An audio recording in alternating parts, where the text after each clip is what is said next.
Amai Jilimba. Amai Jilimba. Ande shamwani. Zvakutanga. Ndava ndikupedza. Matopedza. Kuti kaende kumisa makadai here naye Amai Jilimba. Kumisa ndakadai kudi. Kuambuya ana vatanga rini kupfeka uniform neheti. Asi zvakachinja.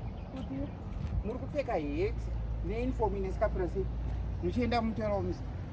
sei iwe uchigara wakandiongorora iwe.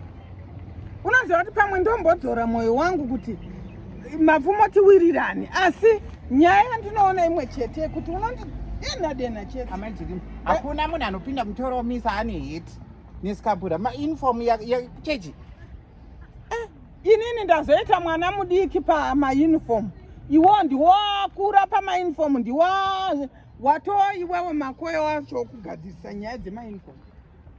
Amai Jilimba musadaro. Musatombodaro. Ndiwakadizaina mauniform. Mutauraumisa unokosha. Chinhu chinokosha chinonzi mutauraumisa. Saka uri kuti ndorega here kuenda kuchechi? Aiwa. Hazviite kuti muende makadai so. Kana mukanobvunza vadzidzisi vanodzidzisa vadzidzi vechitendero, hakuna zvakadaro. Hakuna zvakadaro izvo. Kuti mukaende kuchwa kunoteura mutauraumisa nesikapura makapfeka heti bvudzi riri panze. handei ndoda kuona kuti vanondite.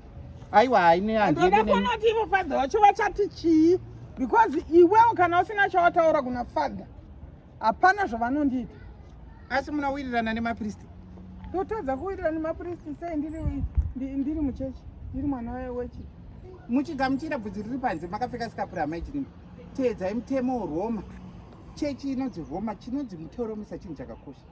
Hakuna mutendero anoenda akadai sose zvamukaita izvo. Hakuna. Ko iwewe ingawani uri kuenda nezepuroni? Epuroni handiti tinopfeka hembe dzewhite kuitira tsvina. Kuri kunaya mazuva pakufamba kunotapura madhaka. Ndasvika ndobvisa hangu. Hakuna zvakadaro amai mwana.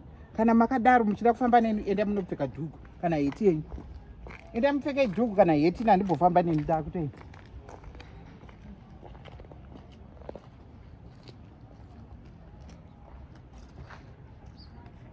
Zveyama angoisa mitemo isingaperi.